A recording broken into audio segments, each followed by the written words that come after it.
መርካቶ ተክለ ሃይማኖት አካባቢ ከ10 እስከ 15% ዲስካውንት የተደረገባቸው የንግድ ሱቆች እንዲሁም ደግሞ መሀል ፒያሳ ከአራዳ ፓርክ አጠገብ እስከ 30% ዲስካውንት የተደረገባቸው አፓርትመንቶችን ሜሪት ሪል ስቴት ለደንበኞቹ ክፍት ማድረጉን ሰምቼ እኔም በሜሪት ሪል ስቴት ተገኝቻለሁ። ያረፉበትን ካሬ፣ ዋጋቸውን፣ ያከፋፈል ሂደቱን ሁሉንም መረጃ ወደ እናንተ ማድረስ ይሆናል። እኔ ሰኒ ነኝ። ቻናላችን ደግሞ አዲስ ገበያ ነው። ሰብስክራይብ ማድረግ እንዳይረሳ። አብራችሁ ቆዩ።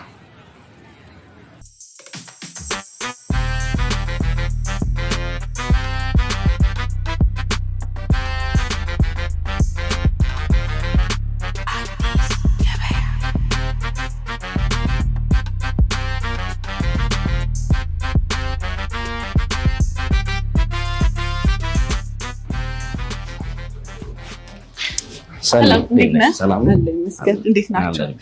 እንግዲህ በቀን እስከ 200 ሺህ ሰው የሚጎበኘው ማርኬት ፕሌስ ላይ ነው የንግድ ሱቅ እየገነባችሁ እንዳላችሁ የሰማሁት። ትክክል። መሀል መርካቶ ተክለ ሃይማኖት አካባቢ በጣም ብዙ ሰው ሱቅን በደንብ የሚፈልግበት ቦታ ላይ ዘመናዊ አድርጋችሁ እየገነባችሁ እንዳላችሁ ነው የሰማሁት። እኔ እሱን መረጃ ለማድረስ ነው የመጣሁት። ከዛ በተጨማሪ ዲስካውንት አለው ተብሏል። አሁን እናንተ ኦፊስ እዚህ ቅርብ ደግሞ አፓርትመንት ቤቶች አሏችሁ አራዳ ፓርክ አጠገብ፣ እነሱም ላይ 30% ዲስካውንት ሰምቻለሁ። እነዚህ ሁሉ መረጃ ለተመልካቾች ለማድረስ ነው የመጣሁት። ራስን ከማስታወቅ ጀምርልኝና ሜሪት ማን ነው፣ እንዲሁም ደግሞ መረጃዎቹን በደንብ ትነግርልኛለህ። ኦኬ፣ እንኳን ደህና መጣሽ። በቅድሚያ ያው በደንብ የምንከታተለው የምንወደው ሚዲያ ነው። ስለዚህ ጥሩ መረጃ እናቀርብልሻለን። የሰማሽው ነገር በሙሉ ትክክል ነው። ቆንጆና የተመረጡ ሎኬሽኖች ላይ መኖሪያ ቤትና ሱቆችን በመሸጥ የሚታወቀው ሜሪት ሪል ስቴት ዋና ቢሮ ላይ ነው እንግዲህ ዛሬ ተገኘሽው። ያው እንግዲህ መጀመሪያ ሲነሳ ማናችሁ ከሚል ነገር ነው መነሳት ያለበት። ኦኬ፣ ከኔ ልጀምራው። ትክክል ነሽ። እኔ ኪሩቤል እባላለሁ። የሜሪት ሪል ስቴት የሽያጭ ሱፐርቫይዘር ነኝ። ሜሪት ማን ነው? አዎ፣ ሜሪት ሪል ስቴት እንግዲህ ላለፉት 15 ዓመታት በተለያዩ የቢዝነስ ሴክተሮች ላይ ሲሰራ የቆየ ድርጅት ነው። ከነዛ ውስጥም ላብነት ያህል ለምሳሌ ፎሪ ትሬኒንግ የዘይት አምራችና አከፋፋይ ራሱን የቻለ ካምፓኒ ነው። እሱ የኛ ሀት ኩባንያ ነው። በተጨማሪም አማና ፒፒአር እና አማና ኢምፖርት ኤክስፖርት የሚባሉ ሌሎች ሲስተር ካምፓኒዎች አሉን። ያ ማለት አማና ፒፒአር የፒቪሲ ስራዎችን፣ የቧንቧ ስራዎችን የማምረትና የኮንስትራክሽን ዘርፉ የማቅረብ ስራ ነው የሚሰራው። እንደዚሁም ደግሞ አማና ኢምፖርት ኤክስፖርት የሀገር ውስጥ ቡናን ለዓለም አቀፍ ገበያ በደንብ አድርጎ ፕሮሞት የሚያደርግልን ነው። ከኛ ስራ ጋር ግን በደንብ ሪሌትድ የሚያደርገው ተጣፊ ኮንስትራክሽን የሀገር ውስጥ ስራዎችን በደንብ አድርጎ ጥርት ባለ ሁኔታ ድልድዮችን፣ የተለያዩ ስራዎችን ሲሰራ የቆየ አሁንም ሳይት ላይ በደንብ አድርጎ የሚያግዘን አብሮን የሚያለማ ድርጅት ነው ማለት ነው። በጣም ጥሩ። ሰው እንግዲህ እኔ በራሴ ወደ እናንተ ከመምጣቴ በፊት ስለ መርካቶ ሪሰርች ሳረግ ካገኘሁት ነው በቀን እስከ 200 ሺህ ሰው እንደሚጎበኛት መርካቶን ያወቅኩት እና ለዛም ትርፋማ ይሆናሉ እዛ ቦታ ላይ ገዝተው የንግድ ሱቅ ቢነግዱም ቢያከራዩም እንዲሁም ደግሞ ቢሸጡትም ትርፋማ ይሆናሉ ብዬ ስላመንኩበት። እናንተ ግን እንደባለሙያ አካባቢው ለንግድ ምን ያህል ምቹ ነው? ኦኬ፣ ጥርጥር የሌለው ነው። አሁን እኛ ማንኛውም ሰው በአዲስ አበባ ላይ የሚኖር ሰው የት መስራት ትፈልጋለህ ቢባል መርካቶን ላይ መርጥ አይችልም። መርካቶና ተክለ ሃይማኖት አካባቢው ዙሪያው ላይ የሚታወቀው በምንድን ነው? በንግድ እንቅስቃሴው ነው። ቅድም እንዳልሽው ነው 200 ሺህ ሰው በቀን ቪዚት የሚያደርገው ቦታ ማለት ፐር ሃወር ወደ 13500 ሰው ቪዚት ያደርገዋል ማለት ነው። ያ ማለት ምንድን ነው? ሁሉንም ማርኬት በአንድ ማግኘት ስለሚችል፣ ልብሱንም ሸማውንም ሁሉንም ነገር በአንድ ቦታ ላይ ማግኘት ስለሚችል ነው። ያ ምንድን ነው? ያለውን ነገር ያቀልለታል ለገዢ ማለት ነው። በዛው ልክ ደግሞ ገዢ ያለ ማለት ሻጭም ትርፋማ ይሆናል ማለት ነው፣ ከሎኬሽን ዋይዝ ማለት ነው። እኛም እያንዳንዱ ሳይቶቻችንን ስንመርጥ ሎኬሽን ዋይዝ ተጠንቅቀንና ገዢዎች ከኛ ቢገዙ ያተርፋሉ የሚለውን ነገር መጀመሪያ አናሊሲስ ሰርተን የምናቀርበው። ስለዚህ ያለ ጥርጥር አዋጭ የሆነ ቦታ ላይ ነው ሱቅ እንዲገዙ እየጋበዝን ያለው። በጣም ጥሩ። ሰው መርካቶ ሰፊ ናት። መርካቶ ምኑ ጋር ነው የምትገነቡት ቦታ ኤግዛክት? እንዲሁም ደግሞ በደንብ ተቋራጭ መንገዶች ከፊትም ከኋላም በቂ መንገድ መንቀሳቀሻ አለው ወይ? ከዛም ደግሞ ሰው የሚያሳስበው መርካቶ ላይ ፓርኪንግ ነው። ማንም ሰው ሄዶ መገብየትን ያስባል፣ ግን መኪና የታቆሜ ነው። ስለዛ ያስ ነገር ተቀርፏል አሁን በምትገነቡበት ህንፃ ላይ? በጣም ቆንጆ ጥሩ ጥያቄ ነው የጠየቅሽን። ምክንያቱም ለብዙ ለደንበኞች ይሄ ፔን ፖይንት ነው እና አሁን አካባቢውን ስንመለከት ኤግዛክት ሎኬሽኑ የቱ ጋር ነው ላልሽኝ፣ መርካቶ ተክለ ሃይማኖት የቤተክርስቲያኑ ሱቆች አጠገብ ላይ ነው ያለው ማለት ነው። ያ ማለት ከተክለ ሃይማኖት አደባባይ ወደ ጥቁር አንበሳ በሚወስደው ወይም ደግሞ በተለምዶ ጎማ ቁጠባ በሚባለው መንገድ ላይ ያለ ነው። አስፋልት ዳር ያለ በአራቱም ዳይሬክሽን መንገድ ያለው ነው። ያ ማለት ወደ በርበሬ በረንዳ የሚያቋርጥ መንገድ አለው። ጎንና ከኋላው ደግሞ ሳይድ ኤንድ ባክ ሮድ ያለው ነው። ፊት ለፊቱ ያው ትልቁ መንገድ አለ ራሱን የቻለ ማለት ነው። ስለዚህ ሎኬሽኑ በጣም ምቹ ነው። ከንግድም አንፃር መርካቶ ተክለ ሃይማኖት ላይ ነው ያለው ሳይታችን ማለት ነው። ቅድም እንዳልሽው የኛ ችግር ያው የብዙዎቹ ችግር ምንድነው? የመኪና ማቆሚያ ነው። እኛ ቢልት አፕ ስፔሱ 6787 ካሬ ሜትር ላይ ያረፈ ነው። ህንፃው ያረፈበት ማለት ነው። ግሮሱ 8000 ነው። ግን በዚህ ካሬ ላይ ሲያርፍ እኛ 2 ቤዝመንት አዘጋጅተናል ለመኪና ማቆሚያ ማለት ነው። ስለዚህ ያ ማለት ምንድነው? ወደ 13500 ካሬ ሜትር ስፋት ያለው ፓርኪንግ ከ2 ቤዝመንት እናቀርባለን ማለት ነው። ያንን እንደው አጋነን ብናየው አንድ መኪና 8 ካሬ ላይ ይቆም እንኳን ብለን ብናስብ 1050 መኪና ባንዴ ማቆም የሚችል የፓርኪንግ ስፔስ እንሰጣለን ማለት ነው። አዎ ንግድ ላይ አሁን በጣም ብዙ ሰው የሚቸገረው ምንድነው? ለምሳሌ መርካቶ ዛሬ ሄደሽ ብትገቢ ቢያንስ 1.52 ኪሎ ሜትር ርቀት ላይ ነው የምትቆሚው። እንደዚህ የመኪና ስርቆት በተስፋፋበት ጊዜ ላይ ኢንሴኩሪቲ ይሰማሻል። እኛ መጀመሪያ ኮንፈርቱንም ሳታጡት ሴፍ በሆነ መንገድ ላይ ፓርክ አድርጋችሁ የኛው ህንፃ ስር ቆማችሁ ከኛው ጋር ሁሉንም ነገር ታገኛላችሁ ነው እያልን ያለነው። ስለዚህ ይሄንን አለመምረጥ አይችልም ሰው። ለዛም ይሄ ለገዢው ምቹ ስለሚያደርግ እዛ ያለው ነጋዴ በበቂ ሁኔታ ንግዱን መፈጸም ይችላል ማለት ነው። ነጋዴው ደግሞ የሚያሳስበው መርካቶ ላይ ስቶር ነው። ስቶሩ ሌላ ቦታ ነው፣ ንግድ ሱቁ ደግሞ ሌላ ቦታ ነው። ከዛ ወደዚህ ማንቀሳቀሱ ራሱ ሌላ ስራ ነው። እናንተስ ስቶር ላይ እንዴት ታስቦበታል ወይ? እናንተ ህንፃ ላይ ስቶር ማግኘት የሚችሉም ከሆነ ከሱቅ ባለፈ? አሁን የምትጠይቂያቸው ጥያቄዎች እኛ ጋር ሁሉም መልስ አላቸው። ምክንያቱም እዛ ጋር ያለውን ንግዱ ቆንጆ ሆኖ ሳለ ግን ተሞክሮ ወይም ደግሞ ያለን ልምድ ጥሩ ስላልሆነ እንቅስቃሴው ላይ እሱን ማከም ነው ያዝነው እኛ ማለት ነው። ስለዚህ እኛ አሁን 4ኛ ፎቅ ላይ ሙሉ ቢልት አፕ ስፔሱን የተውንለት ቢልት አፕ ኤሪያውን ለስቶር እና ለዌራውስ ነው። ምክንያቱም አሁን ቅድም የጠየቅሽኝ ጥያቄ ነው። መርካቶ ያለ ሱቅ ስቶሩ ወይ በጣም ሩቅ ነው የሚሆነው። ስለዚህ እዚህ ላይ ካልኩሌት የማያደርገው ትራንስፖርቴሽን ኮስት አለ፣ በሰዓቱ መሸጥ ያለበትን ለነገ ማሳደር አለ ማለት ነው። እዚህ ግን ሳይቱ ራሱ ምቹ ነው። ምክንያቱም የዕቃ ሊፍቶችም ስላሉት ከ4ኛ ፎቅ ከስቶር አውርዶ ወደ ሱቆቹ ላይ ቀጥታ ዲስትሪቢዩት ማድረግ የሚችልበት ሁኔታ ስላለ ይሄንንም በደንብ አስበን ነው እየሰራንበት ያለ ነው። ያው እንግዲህ ሳልጠይቅህ አያይዘህ የዕቃ ሊፍትም እንዳለ ነገርከኝ፣ ስቶርም አለ፣ የመኪና ማቆሚያ ሰው ሁሉም ችግር መርካቶ ላይ አሁን ላይ እንደ ችግር ለገዥም ለሻጭም የሚያስቸገሩት ነገሮች ተቀርፎ ነው በአሚኒቲም በሎኬሽኑ ዋይዝ እየተገነባ ያለው። ወደ ዋጋቸው ልምጣ። መርካቶ ላይ እንግዲህ ውድ ነው። ኢቭን የቁልፍ ሽያጭ ውድ ነው ለክራይ። ለራሳቸው የማይሆንን ሱቅ ቁልፍ ሲገዙ ለክራይ እንኳን በጣም ውድ ነው። እና እናንተም በዛ ልክ አስወድዳችሁ ነው ይዛችሁልን የመጣችሁት ወይስ ዋጋው ተመጣጣኝ ነው? አይ እንደዛ አይደለም። እኛ በጣም ባላንስ ያደረገ ዋጋ ነው እየሸጥን ያለ ነው። ሌላው ደግሞ ምንድነው እኛ ጋር ቢገዛ አንድ ሰው ዋጋ መቀነሱ ብቻ ወይ ደግሞ ባላንስ የሆነ ዋጋ ማድረጋችን ብቻ አይደለም፣ ኔት ኤሪያ ብቻ ነው የምንሸጥበት።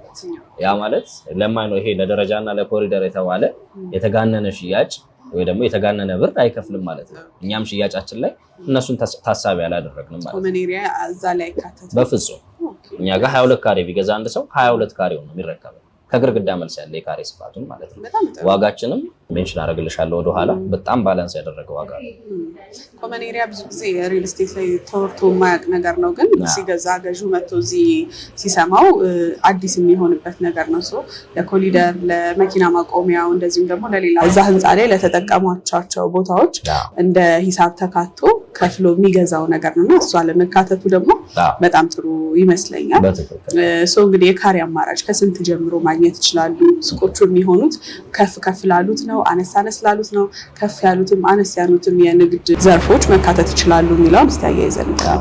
በጣም ቆንጆ። ያው እንግዲህ አንድ ሪል ስቴት እንደ ሪል ስቴት ሲነሳ ሁሉንም የማህበረሰብ ክፍል መያዝ አለበት የሚል ሀሳቤ ነው እኛ እንደ ድርጅት ያለን ማለት ነው። ስለዚህ እኛ ለዝቅተኛውም ማህበረሰብ መካከለኛውንም ከፍተኛውንም በጋራ ሀሳቡን ፉልፊል ማድረግ ነው የያዝ ነው። ያ ማለት መጀመሪያ ስንነሳኛ ከ11 ካሬ ጀምሮ ነበረን የንግድ ቤት 11 16 ካሬ ሜትሮች ነበሩ። ግን ደግሞ ያው ሰው ከአቅምም አንፃር ቶሎ መጥቶ ኢንቨስት ስለሚያደርግ አሁን ላይ እነሱ ስቶኮች እጃችን ላይ የሉም። ግን ደግሞ አሁንም ከነሱ በጣም ያራቀ በጣም ባላንስ ያደረገ ቆንጆ ሱቆች አሉ። 22 እና የ32 ካሬ ሜትር አማራጮችን እንደዚሁ እንግዲህ ለሽያጭ አውጥተናል አሁን ላይ ማለት ነው። ከረንትሊ አቬለብል ስቶካችን 22 እና 32 ካሬ ሜትሮቻችን ናቸው። ተጨማሪ ደግሞ እንደዚህ በጣም ትልልቅ ዩኒቶች ለሚፈልጉ ደንበኞቻችን እስከ 100 ካሬ ሜትር እና ከዛ በላይ በመርጂንግ ኦፕሽን ገዝተው መስተናገድ ይችላሉ ማለት ነው። መልካም። ህንጻው G+4 G+4 ከግራውንድ ፍሎር ጀምሮ ዋጋው እንደው ስንት ነው የሚለውን የካሬ ዋጋውን ንገረኝ። ኦኬ ያው ከግራውንድ ጀምሮ እስከ 4ኛ ፎቅ ነው መጀመሪያ ሜንሽን እንዳደረኩልሽ።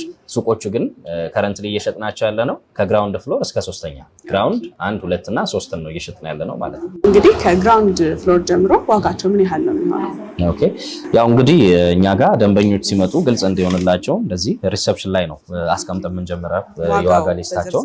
ሁሉን ነገር ኢች ኤንድ ኤቭሪ ዲቴል እዚህ ላይ አከፋፈሉ እንዴት ይሆናል የሚለውን ነገር ፕሮግረስ ዋይዝ ሲከፈልም በምን አይነት ስቴጅ ላይ እንከፍላለን የሚለውን ነገር የፕራይስ ሊስታችን በደንብ አድርጎ ግልጽ አድርጎ ማሳየት የሚችል ነው። ግን ደግሞ እዚህ ጋር ግልጽ ለማድረግ ያህል ለምሳሌ 22 ካሬ ሜትሩ ግራውንድ ላይ ያለው አጠቃላይ ዋጋው 8,690,000 ብር ነው የሚሆነው። የዚህ ቅድመ ክፍያው የሚሆነው 2,607,000 ብር ይከፍላል ማለት ነው። ቀሪውን በአንድ ዓመት ጊዜ ውስጥ በ7 ዙር ያለምንም አይነት ተጨማሪ ወለድ ፊክስድ ፕራይስ አሬንጅመንት በመጠቀም ነው የሚከፍሉት። 32 ካሬ ሜትሩ ግራውንድ ላይ 11,200,000 ብር አጠቃላይ ክፍያው የሚሆነው 2,240,000 ብር ቅድመ ክፍያው ይሆናል ማለት ነው። ወደ አንደኛ ፎቅ ስንወጣ ደግሞ 22 ካሬ ሜትሩ 6,600,000 ብር ይሆናል አጠቃላይ ክፍያው። ቅድመ ክፍያው ደግሞ 1,980,000 ብር ነው የሚሆነው የአንደኛ ፎቅ ላይ የ22 ካሬው ማለት ነው። ፍሎር በጨመረ ቁጥር የዋጋ ቅናሽ እየቀነሰ ይሄዳል። ያው እስከ 3 እንመጣበታለን። ሰከንድ ፍሎር ላይ ስንመጣ አሁንም ከአንደኛው ትንሽ ቀነስ ያደርግና 22 ካሬ ሜትሩ አጠቃላይ ዋጋው 5,500,000 ብር ይሆናል። ቅድመ ክፍያው 825,000 ብር ነው ማለት ነው። እዚህ ጋር ሁለተኛ ፎቅ ላይ ትንሽ ቀነስ አድርገነዋል። 32 ካሬው እዛው ሁለተኛ ፎቅ ላይ 8 ሚሊዮን ብር ይሆናል ቶታል ዋጋው። ቅድመ ክፍያው ደግሞ 1,600,000 ብር ይሆናል ማለት ነው። ሶስተኛ ፎቅ ላይ እንግዲህ መጨረሻው ሱቆቻችን የምንሸጠው ሶስተኛ ፎቅ ድረስ ስለሆነ ሶስተኛው ላይ 22 ካሬው 4,400,000 ብር ይሆናል። ይሄ አጠቃላይ ክፍያው። ቅድመ ክፍያው 1,320,000 ብር ይሆናል ማለት ነው። የዚህ 32 ካሬው ደግሞ 6,400,000 ብር ይሆናል። አጠቃላይ ክፍያው 1,920,000 ብር ይሆናል ማለት ነው ቅድመ ክፍያው። ስለዚህ ከፕራይስ ዋይዝን ብትመለከቱ በጣም ባላንስ ያደረገ ያከፋፈል ስርዓት ነው እንግዲህ የዘረጋ ነው። በዛ ላይ ደግሞ ቀሪውን ክፍያ ያለምንም አይነት ተጨማሪ ወለድ ግንባታ ሂደቱ የግንባታ ስቴጁን እያየ በአንድ ዓመት ጊዜ ውስጥ በ7 ዙር ከፍሎ የሚያጠናቅቀው ማለት ነው። ስለዚህ በዚህ ደረጃ ሰው እኛ ጋር መጥቶ ተጠቃሚ መሆን የሚችልባቸው ሁኔታዎች እንደዚህ አመቻችተናል ማለት ነው። እንግዲህ በመግቢያም ለተመልካቾች እየነገርኳቸው ነበር ከ10% ጀምሮ ቅናሽ አለ ተብሎ እነዚህ ሱቆች ላይ መረጃ ደርሶኛል እና በምን መልኩ ነው ቅናሽ ማግኘት የምንችለው? ትክክል ነሽ። 10% ቅናሽ አለን፣ ግን ደግሞ 15% ጀምሮ ነው ቅናሻችን የሚሆነው ማለት ነው። 5% ተጨማሪ አድርገናል ለተወሰኑ ሱቆች ለሚመጡ። አሁን 100% ለከፈሉ ደንበኞቻችን ሙሉ በሙሉ ከቶታል ዋጋው ላይ የ15% ቅናሽ በማድረግ በ85% አጠቃላይ ዋጋ ነው የምንሸጥላቸው ማለት ነው። ያንን እንደ ምሳሌ መስራት ቢኖርብን ለምሳሌ አንድ ሰው የሶስተኛ ፎቅ ላይ እዚህ ጋር እንደምታዩ 22 ካሬው 4,400,000 ብር አጠቃላይ ክፍያው አይደለ? የዚህን ሲቀነስ 15% አድርገሽ በ3,740,000 ብር በኔት ኤሪያ 22 ካሬ ሜትር ስፋት ያለው ሱቅ ተክለ ሃይማኖት ላይ ከኛ መግዛት ይችላል ማለት ነው። ስለዚህ በዚህ መንገድ እያልን 10ም 5% ቅናሽ የምንሰጣቸው እንዳከፋፈል ሁኔታው ነው ማለት ነው። ስለዚህ ሰው ይሄንን ተጠቅሞ አማራጮቹን መያዝ ይችላል ማለት ነው። በጣም ጥሩ። ከወደ ሜሪት ከዚህ ቀደም ብቅ ስል እዚህ ፒያሳ አራዳ ፓርክ አጠገብ የመኖሪያ አፓርትመንት አድርሼ ነበር ለተመልካቾች። አሁንም እዛ ህንፃ ላይ መኖሪያ ቤት ማግኘት ይችላሉ ወይ? ማግኘት የሚችሉ ከሆነ ከባለ ስንት መኝታ ጀምሮ ክፍት አለ? እንዲሁም ደግሞ ዋጋቸውስ ምን ያህል ነው? እንግዲህ ጥሩ። ከዚህ በፊት ስንሸጫቸው የነበሩ ሳይቶች ላይ የተወሰኑ ስቶኮች አሉን። አሁን ላይ ቆንጆ አማራጭ 2 እና 1 መኝታ ቤት አሉን። አሁን ላይ እነሱን በ70/30 ኦፕሽን እንደዚሁ ለተወሰነ ጊዜ ያ ማለት ነው ምንድነው ለ10 ቤት ብቻ የ70/30 ቅናሽ አውጥተን ያ ማለት በ100% ለሚከፍል ሰው 30% ሙሉ ቅናሽ እናድርግለትና በ70% አጠቃላይ ዋጋ እንደዚሁ መኖሪያ ቤት በመሃል ከተማ ላይ አራዳ ፓርክ እና ፍሬንድሺፕ ፓርክን ቪው እያደረገ እንዲኖር እንግዲህ አማራጮች እንደዚሁ አስተካክለንለታል ማለት ነው። እንደው እስቲ ዋጋቸውስ ምን ያህል ነው? ኦኬ እንግዲህ የመኖሪያ ቤቱን ካልኩሌት እያደረግን እንድናየው ብዬ ነው። መኖሪያ ቤታችን እንግዲህ ያው 2 መኝታ ቤት ስፋት ያለው 80 ካሬ ሜትር ነው። ያ ሲሆን ደግሞ 75 ካሬ ኔት ነው ምንሸጠው። ይሄ ለደረጃ ለሊፍት ብለን 20-30 ካሬ ሜትር አንቆርጥም በጭራሽ ማለት ነው። 5 ካሬ ሜትር ብቻ ታሳቢ አድርገን በ75 ካሬ ሜትር ኔት ነው እዚህም ጋር እየሸጥን ያለ ነው ማለት ነው። እንግዲህ ሜሪት ላይ ከምታዩት ትልቁ ኳሊቲ ኔት ኤሪያ ላይ ፎከስ ያደረገ የቤቱ ስፋት ላይ እና ጥራት ላይ በደንብ ትኩረት ያደረገ ስራ እንደምንሰራ በዚሁ ማስተዋል ትችላለሽ። ያ ምንድነው የ80 ካሬ ሜትሩ አሁን አጠቃላይ ክፍያ የሚሆነው 10 ሚሊዮን ብር ነው ቶታል ዋጋው የሚሆነው። ከዛ ላይ አድቫንስ ቅድመ ክፍያ ከፍሎ መስተናገድ ለሚፈልግ ሰው 10% ያህሉ 1 ሚሊዮን ብር ይከፍልና ቀሪውን በ11 ዙር በ36 ወራት ጊዜ ውስጥ ያለ ወለድ እንደዚሁ እሱን ክፍያ የሚከፍልበት ሁኔታ እንደዚሁ እናመቻችለታለን ማለት ነው። ግን ደግሞ ቅድም እንዳልኩሽ የ70-30 ዲስካውንት እየሰጠን ስለሆነ ይሄንኑ 80 ካሬ ሜትር በዲስካውንት መግዛት ለሚፈልግ ሰው የ30% ሙሉ ቅናሽ ስናደርግለት የ10 ሚሊዮን ብሩን ቤት በ7 ሚሊዮን ብር አጠቃላይ ዋጋ የራሱ ማድረግ ይችላል ማለት ነው። 3 ሚሊዮን ብር ቅናሽ 3 ሚሊዮን ብር ማለት ነው። ግን ይሄ ለሁሉም ቤት የሚያገለግል አይደለም። አሁን ላይ ለወጡት ለ10 ቤቶች ብቻ ነው ያም ያገለግለው። ስለዚህ ቀድሞ መምጣትም የትርፍ አንድ አካል ነው። እንግዲህ ተመልካቾች ቀድሞ መጥተው ይህን እድል ሊጠቀሙ መልክቴ ነው። ካመኑበት እዚህ ቦታ ላይ ኢንቨስት ብናደርግ ትርፋማ እንሆናለን ብለው ካሰቡ 3 ሚሊዮን ብር ቀልድ አይደለም። ከእናንተው ሱቅ በቅድመ ክፍያ መግዛት ይችላል። እዛ 22 ካሬ እዚህ ጋር ሌላኛው ደግሞ አንድ መኝታ ቤታችን 49 ካሬ ሜትር ነው ስፋቱ። ከሱም ላይ 5 ካሬ ሜትር ነው እንግዲህ ለኮመን የምናነሳለት። ያ ማለት 44 ካሬ ሜትር ኔት ኤሪያ ስፋት ያለው አንድ መኝታ ቤት አማራጭ አለን። እንደዚሁ የሱ አጠቃላይ ክፍያ እዚህ ጋር ማየት እንደምንችለው 6 ሚሊዮን 125 ሺህ ብር ነው ቶታል ዋጋው የሚሆነው።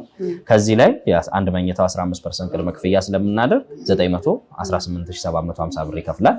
ግን ደግሞ ቅድም እንዳልኩሽ የ30% ቅናሹን ለመጠቀም 100% መክፈል ይችላል ለሚል ሰው ይሄንኑ ቤት በ4 ሚሊዮን 287500 ብር የግሉ ማድረግ ይችላል ማለት ነው። በጣም ጥሩ አማራጭ ነው የነገርከኝ። እንግዲህ እናንተው ከዚሁ ሜሪት መኖሪያ ቤት የሚፈልጉ ከሆነ በመሀል ፒያሳ እንዳልከኝም የአራዳ ፓርክን ቪው እያደረጉ መኖሪያ ቤት ባለቤት መሆን ይችላሉ። እንዲሁም ደግሞ እስከ 3 ሚሊዮን ብር ማትረፍ ይችላሉ በዚህ ሰዓት ለመጡ ደንበኞች። ከዚህ በተጨማሪ ደግሞ መሀል መርካቶ ላይ የንግድ ሱቆች አሉ። እነሱ ደግሞ ቆንጆ አማራጭ ናቸው። ከግራውንድ ፍሎር ጀምሮ እስከ ሰርድ ፍሎር ድረስ ያለውን አየን። የንግድ ሱቆቹ እንደነገርከኝ በግንባታ ፕሮግረስ ነው የሚገነቡት። ከዚህ ቀደምም እንግዲህ ሹክ እንዳላችሁኝ ከመንግስት ጋር በትብብር ስለሆነ እየገነባችሁ ያላችሁት እንገነባለን ካላችሁበት ጊዜ ወልፈት ማለት የሚችሉ ይመስለኛል። በአንድ ዓመት ውስጥ ማስረከብ ግዴታ ይመስለኛል አይደል? በፍጹም። ምክንያቱም አሁን እኛ የ70-30 ፕሮጀክት ነው እንደምታውቂው ማለት ነው። ስለዚህ በ12 ወራት ጊዜ ውስጥ ለማስረከብ ነው እንግዲህ ዳይሬክሽን ወስደን እየሰራን ያለ ነው ማለት ነው። ስለዚህ በአጭር ጊዜም ምን ያህል እንደደረስን አይተሽዋል ሳይት። ስለዚህ በዛ ደረጃ እየተንቀሳቀስን ያለንበት ምክንያት ከላይ ሆኖ ኮንትሮል የሚያደርገን አካል ስላለ ነው ማለት ነው። ስለዚህ ማስረከቢያ ጊዜ ላይ ያው እኛም እንደ ድርጅት አንደራደርም ማለት ነው። በጣም ጥሩ። ስለዚህ ሁለቱም ቦታዎች ላይ ኢንቨስት ማድረግ የሚፈልግ መኖሪያ ቤት ባለቤት ወይም ደግሞ ነጋዴ ሆኖ የንግድ ሱቅ ባለቤት ሱቅ ገዝቶ ማከራየት አሊያም ደግሞ አሁን ላይ ገዝቶ ከጊዜ በኋላ በመሸጥ ማትረፍ የሚፈልግ ሰው ካለ ካመነበት መጥቶ መረጃውን በደንብ ከእናንተ ጋር አይቶ ቦታው ድረስ ሄዶ ኢንቨስት እንዲያደርግ እንዲገዛ መልክቴ ነው። ጊዜ ስለሰጠኝ ከልብ ነው የማመሰግነው። ከሀገር ውጭ ያሉ ተመልካቾች ናቸው እኛ የሚመለከቱና ከሀገር ውጭ ያሉትስ በመልኩ ከእናንተ መግዛት ይችላሉ? ኦኬ፣ ጥሩ ጥያቄ ነው የጠየቅሽኝ። ያው ብዙ ሰው ያነሳዋል ይሄንን። ግን ደግሞ እኛም በጣም ብዙ ከውጭ መጥተው ኢንቨስት የሚያደርጉ ደንበኞቻችንን እንግዲህ የምናስተናግድበት የተለያዩ መንገዶችን አስተካክለናል። ያ ማለት ምንድነው?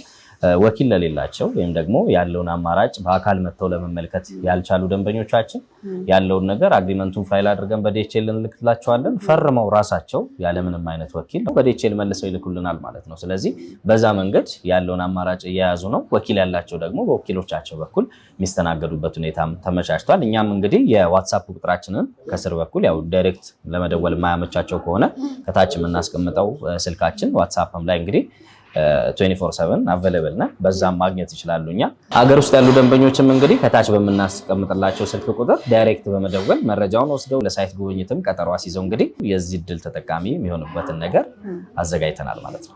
መልካም። እኛም እንግዲህ ደወል አድርገው የሚፈልጉትን መረጃ ከእናንተ እንዲጠይቁ ከሀገር ውጭ ያሉ ባሉበት በዋትስአፕ በቴሌግራም እናንተን ኮሚኒኬት በማድረግ መረጃ እንዲወስዱ መልክቴ ነው። ጊዜን ስለሰጠኝ ከልብ አመሰግናለሁ። መልካም ገበያ ይሁንላችሁ። መልካም ቀን።